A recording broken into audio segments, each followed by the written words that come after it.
Come on. DBMS. Let's go for. Right.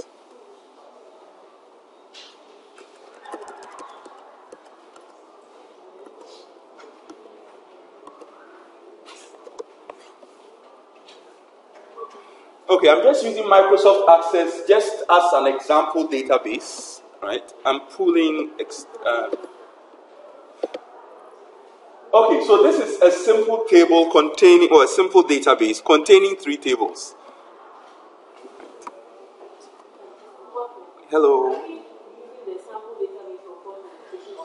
For course registration, I'll start with course registration, right? So we use the course registration one. Just review what he was going through.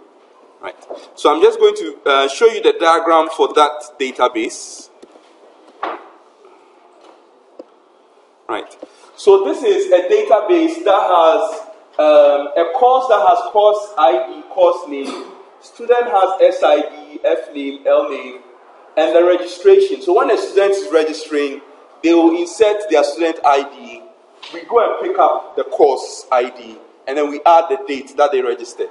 This is a simple database. By this time, everyone should be okay with this. Is there anyone who doesn't understand what this database is doing? Everyone is fine. You can see what the primary key, foreign keys are. Right. And please don't be afraid of the symbols and the diagrams. Every software maker comes up with their own icons. So if you look at what Microsoft SQL Server had, the key was in a different place. They put the key symbol was sometimes next to the one. It was an interesting thing. But the only thing is, whether it is Microsoft, MySQL, Oracle, whatever, Postgres, just pay attention to and use some of your natural human abilities. That is, noting that, okay, someone has noted here that this is a key. There is a relationship between this and this. Sometimes you can just note that the column names are the same. So that means from one place, you are getting another item. So if you look at this, the relationship between this and this, of course, they are indicating is one to many. That means one student can have what? Many registrations. But even if they hadn't put this infinity, some people think that it is the symbol there that makes it happen. Even if there was no symbol, it is still one to many. Logically, because what? If you take course registration, you are combining a student ID and a course ID. So in that place, there can be what? Many entries for the same student. Just by combining a student and a course. That means a student can have course 1, course 2, that same student course 3. So obviously it should be one to many. Do not over-rely on the icons. I've seen people in the past who will get some software they downloaded. If the software is buggy, it means that year all the databases they have made, there are issues. Pay attention to what you are doing. I hope you understand. Don't just be relying on the GUI. The GUI is nice, but it can be buggy. Right? So don't over-rely on that. Make sure that your design is good. Right. So everyone is okay with this. Let me use SQL Fiddle to solve this. At least to do some examples. Right. Come on, open. Okay, let me pick. This is the SQL that will create that database. It starts with the student, right? We'll just create table, SID, create course, create registration, followed by some insertions. Inserts, first student, Kofi Mensah, second student, third student, right? Insert some courses, insert some registrations. So what you can paste in MySQL, but what I'm going to do is I'm going to paste mine in SQL Fiddle, right? So that's what I would like you to try. It's online. Just type sqlfiddle.com. This would allow you, so throughout, well, the remainder of the course, the database that you installed was MySQL, but there are many others. When you go to SQL Fiddle, so I think I've zoomed in too much. Let me zoom out a bit.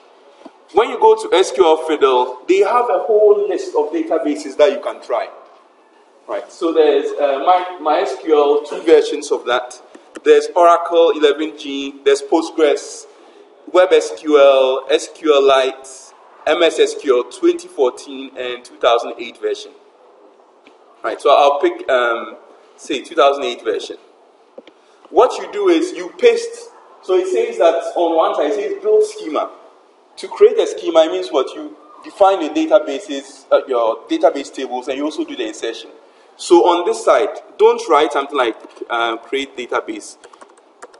What I just do is I just put in the code, just copy and paste. If you want to practice or you want to learn very quickly, this is one way. So if I say, oh, for Oracle, go and do this database. With this one, you don't have to install, take memory on your machine. You can just what? Come here, paste it. So on the left-hand side, you can see I have the create table statement, the create course. Trying to zoom in without breaking this. Okay. Create course, registration, and then some insertions, insert it to student and so on. I'll just say build schema, right? It's online, so whenever you build, depending on your speed, it may take a while. And it says that what? Schema ready. It means that I can start writing my queries. Right? So this table, build schema. If you say browser is just the objects, DDL editor. So who knows what DDL stands for? Data definition language. All right, so that's DDL. So you back in your data definition language. So select star from, I can say student. I can say run SQL. Let me zoom out while it's running. Some adverts for us. SQL Sentry. Okay, so this is the only thing.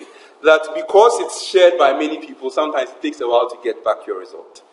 But even so, you can do the same thing. That's Postgres. I thought I had MySQL today. Okay. Here's my workbench. Create schema. Students.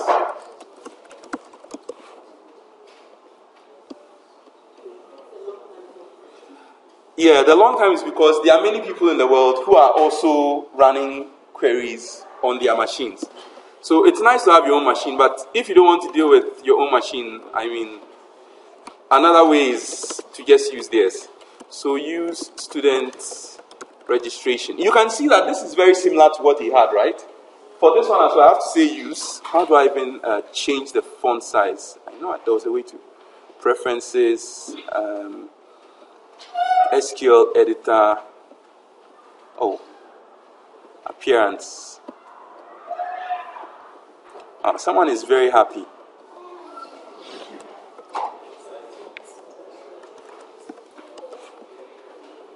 Oh, it didn't get bigger. No, it didn't get bigger.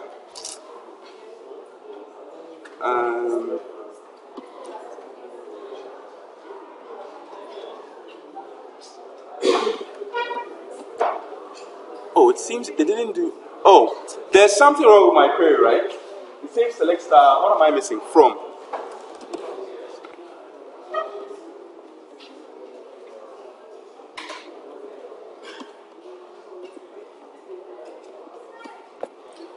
Sorry, this thing is kind of small. Let me try and make it a bit bigger. Preferences. Try again. Appearance. Come on, allow me to edit my thing. Okay. It's going to make everything 15.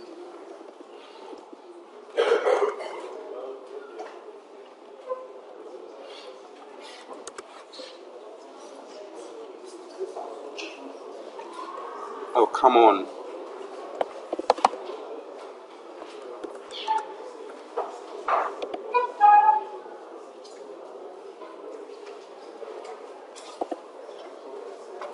Why is nothing is becoming bigger? Or it became a little bit bigger, I didn't see. Okay, let me run everything. Okay, so when I run everything, it's done all the insertions. Well, he was doing zooming. Maybe I should just do zooming as well. And then hope that... Oh no, that's for volume. Nope, I'm not very good with the zooming thing. But anyway. Okay, so I have been able to run and come on. And it says that all my insertions have what? Have taken place. Okay, I have some space at the top. what I was doing was I started with select star from student. This is visible. Sorry, I have to just figure out. Okay, this is where it's visible from. Is everyone able to see the query? Yeah. Okay, so select star from student. Run it. Oh, why isn't it showing me? Sorry. I need to. No, not that up. Zoom in, that's volume. Zoom in a bit. Fine, try. Okay, everything is there. Select star from.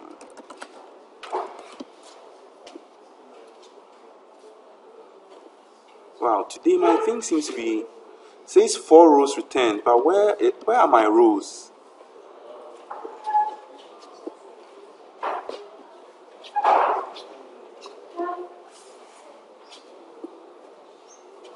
Oh, okay, that's right. Okay, so select star from student, those are my rows. I can also do select star from course. What was the other table? How do I know the tables that are there? Show tables. Okay. So it says registration is my last table. So select star from. Right. So this has SID, CID. The first thing he was telling you about was aliases. Alias is just what? A short, another way to call a table. So for example, I have here select star from registration R. It just means that my table is now being called what? R. So I can say select r.sid, r.cid. Same thing, right? If you use an alias, you can shorten how much you are typing. Some people have very long table names. I have very long table names. So if you are typing and you are trying to reduce how much errors and so on, you can just write the table name the first time, alias it, maybe T1, or try to use something that is useful. Like I wouldn't say registration S, because someone may think it's student. I know there are 3 tables here. One is R, registration. Student, I can use S. Course, I can use C. So use meaningful aliases. Right. Now, when you have your columns as well, you can also what? Alias the columns. And you can have, in this case, course ID. So you can rename your columns. So that's what aliasing can do for you. You can rename your tables and what? You can rename your columns. For reporting, someone wouldn't want to see CID. Right. Similarly, I have here student. I have SID, F name, L name. I can alias these very well, nicely. So SID as student ID. F name as first name. And, L name as last name. Hello. Mm-hmm. Because from what the assignment we've been giving data from multiple tables without necessarily having to alias any column. So why is it necessary? So if the query gets more complex, it will be required. So I'll start off with slow queries, but I'll keep adding more and more tables until you'll be forced to alias. So let's start with the inner join. He said we can do an inner join by what? Specifying some columns. So for example, we know that student joins to course through the registration in the middle, right? So to write my query, I'll first say select from, I know I need to have student, I'll alias it as S. I need to have registration, alias it as R. I need to have course, alias it as C, right? There are many ways that you can join, right? So previously, usually for every class, I start with a simple one, where I do S.SID equals to what? R dot what? SID, and how do I put course to registration? It is what? R.CID equals to what? C.CID. You can easily join 2 tables, but when it's 2, 3 or more, what you're saying was you have to know the relationships. So the relationships, if you look at the diagram that we had, I know I had a mistake. If you look at this diagram, sorry.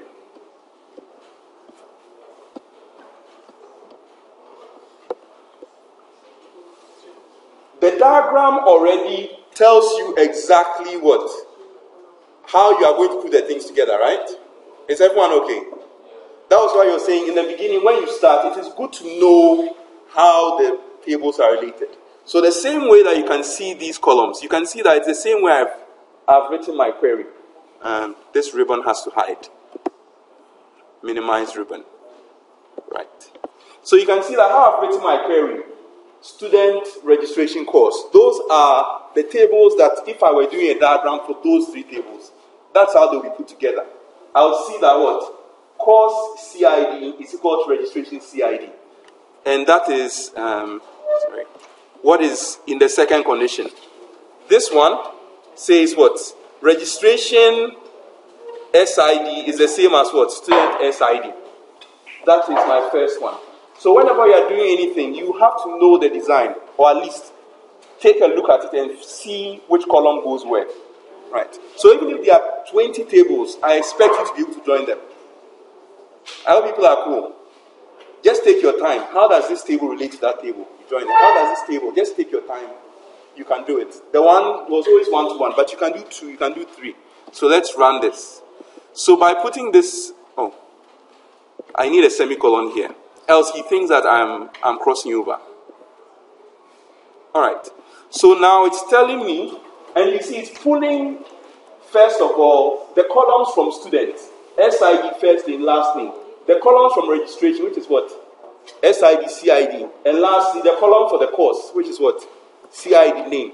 And what it's doing is that it's making sure that anytime a student SID is there, it picks the same SID from the course part and picks the same what? CID that matches the CID in registration. The course, it matches.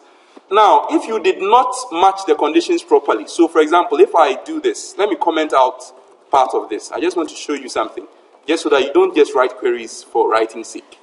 Right. If I do this, the only thing that this is saying is that what? Make sure that the SID from students matches to what? The SID from registration. And you see that this will do that. SID here, what matches SID here. Course ID here matches, luckily. In the second one, the course IDs don't match, right? One is 201 and one is 101. So it means that as a database person, it's garbage in, garbage out. Exactly what you write is exactly what you get. So in the beginning, if I didn't specify my conditions, I would have a problem where it's putting the data together, but it's not making sense. And so that means that if someone says, oh, come and count how many people registered, you go and count, you get the wrong number. So make sure that you always have what? The right join conditions. So this is the simplest way to do a join, even if you don't know the fancy. So there are words that I'm going to use. I'm going to replace this with a wordy approach. But I hope that everyone is okay with this. Pick from these. Join on. It's just because of the alias. If I can rename anything that I want. So if I pulled SID and I decide to call it student ID, that means that is how it's going to come out in the query. So that's one use of alias. That is one use of alias. Either you rename what? The table, or you can rename the column. There are two ways you can do it. It's possible to rename an inner query as well, but I'm doing one at a time. Some people have not been using aliases, but for me, I find them useful. All the things that we are teaching you, some people may decide that they don't want to normalize, and they will still build an application that works. But I would think that if you normalized, it will make your application easier to manage. If you say you are updating something, you know what you're updating. But some people decide that they can even make a table without any keys. I've seen those, but it works. But I wouldn't do that. I try to teach you best practices. Right? So next, let us rewrite this. So he said that there was something with inner join. I'll write this with an inner join. So select star from, and the idea for inner join is, it is student, the way we would have thought of it, if we're talking about it, is that students go and join what? Course registration. And to do that, we say inner join I can put the alias there. You can leave the alias. But if I leave the alias, then I have to write this long registration dot. And I really, as I said, I don't want to be doing that. I want to go very quickly. And then it's on. So the on contains how the two things are put together. Right. So previously, when I'm putting student and registration together, the condition is what? S.SID to R.SID. So I can take this, and that is how the inner join is being used. So you say table 1, inner join, next table, on the condition you are joining on. And I want to add the next one. So I'll do what? Inner join. That means that the ones I've joined already, inner join something else. So you can continue. Inner join course C on, and then I go and pick the condition. Some people say inner join is a lot of writing. But, well, let's do it. The same thing is expected for both the first and second. So, and it's doing the same thing. Still, Kofi Mensah for programming 1, Senna for programming 2, George Che for programming 2, Quist for database. This is the one using inner join. And this is the one using just the where and the condition. Same thing. Right. So inner join is another way to what? To put the tables together. So are people okay? Inner join and no inner join.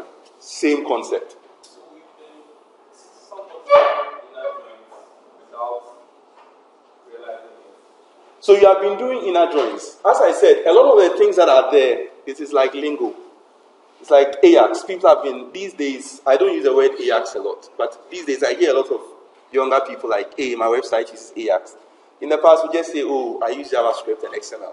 But now there's a term for it. So everyone's like, oh, yeah, I'm using Ajax. Or, yeah, I'm using it. Like, but I'm just like, hey, it's just... And even the X part has... It's not even Ajax anymore. I think it's called maybe Ajax, because it's synchronous JavaScript and JSON or something. XML has disappeared somewhere, right? But sometimes terms come along the way. But if you can do the first one, going to learn the second one is just a matter of reorganizing the syntax. I hope you understand. So for me, if you can do the first one, worst case, at the very least, you do that. And then you can learn the extra ones like this one, which is very nice. Now, what some of the DBMSs will do for you is that when you say inner join, let me see if this one is capable of doing that. Some of the database management systems, upon seeing the word inner join, can smartly put the tables together. I wouldn't omit the on. Some of them are smart enough, some of them are not smart enough. So I'm not giving any guarantees for whether or not this will do it. But some DBMSs are smart, because when you say inner join, you go and look for the columns that are the same and put them together. But as a programmer or developer, I know that if you are explicit, it's better than being implicit. So let's see if he can do it. No, he wasn't able to. Couldn't pull it off. Some of the database engines, when you write a query like this, it's able to. So even though this may work in some cases, it may not work all the time. So let me remove it. Right. So that's inner join. Inner join means pull from both sides. Right. Now let's look at one of the left outer joins. Right. So the idea of left. So let me put the word left here. Left outer. When you hear the word left, it means that even if somebody on the left did not find a course. So remember, I am joining students to registration. That's my first join. And it's saying that even if a student doesn't find a course, pull him. Always, I've been pulling only when students on the left have courses or registrations on the right. But when someone says left outer join, that means left. Make sure he's there. So left outer join. Right, so let's see. Right now it says all of them do have, oh, everybody has, okay. Let me add another left. Left outer. Continue. Does it mean I don't have, okay, so now you can see that there's someone who has come in, right? Who is Michael Kofi. Right. So if I did a left followed by an inner, yes, the left would have given me some results, but because he was going to do an inner, remember the inner makes sure that what? Both people must have friends. That's why he was saying you can't have a relationship with someone if there's what?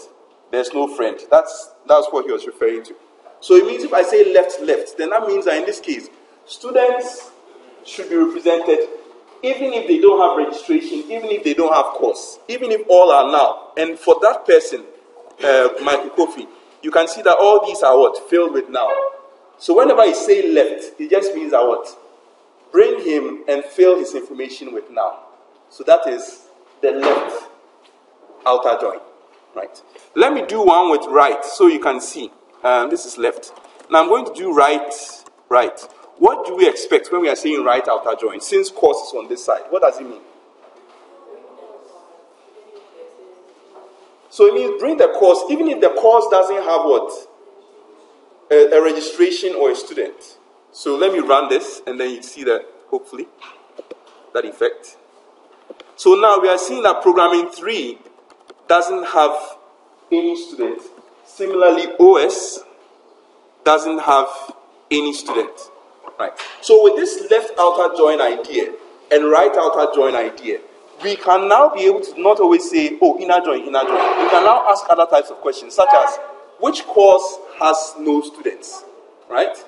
And that means that what? Remember that when I do the left outer join, the CIV and all the other things that didn't come, they are being filled with now.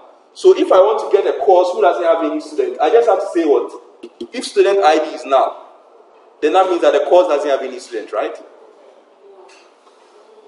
Student ID for operating system is now. Student ID for programming 3 is now. So if someone asks you a query, oh, find all courses that do not have students, that means the left outer join will be involved. But then, after the left outer, I know that those who are on, sorry, this is a right. So those on the right, they'll get values. But the other columns will not have anything. So if I want to say those who don't have anything, I'll just say, let me add the last condition, where s.sid is now. Let's run it. And there I get only what? Because they are the people who are bringing me nows for students. Right. Now, for those who are using now, my warning for you with now is never use an equal sign with now. Equal sign with now, I don't know, it may give an error, but it's a strange, this is what I am getting. Equal sign. Now is a special symbol. You don't equate anything to now. Anytime you equate anything to now, it tells you false. So if you want to check if something is now, what you say is, something is now. If you want to say not now, you say what? Not.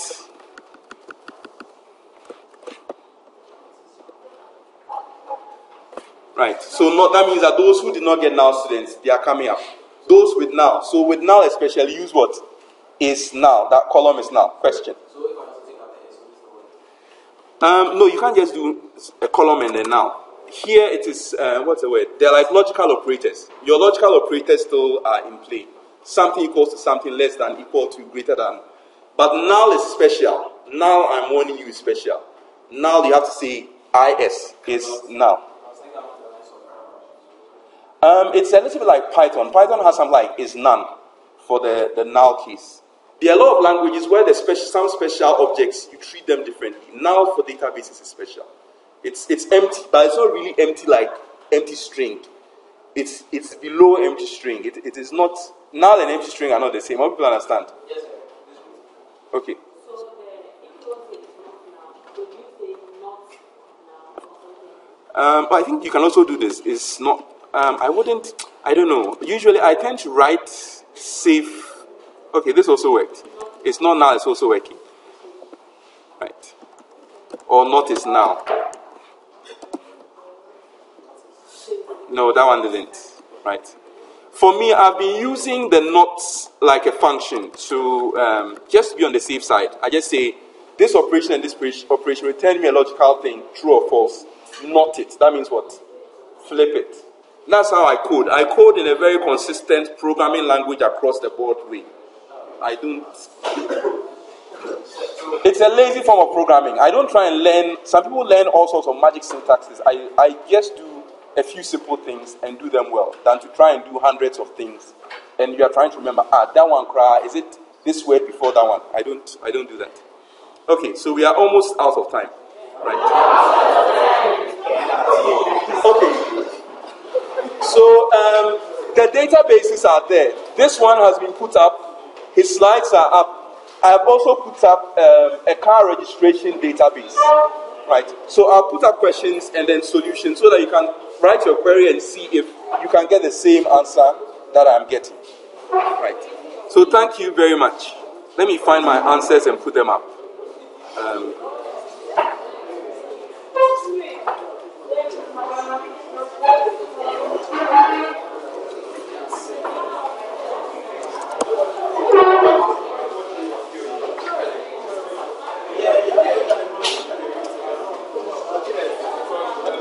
Hello. Hello.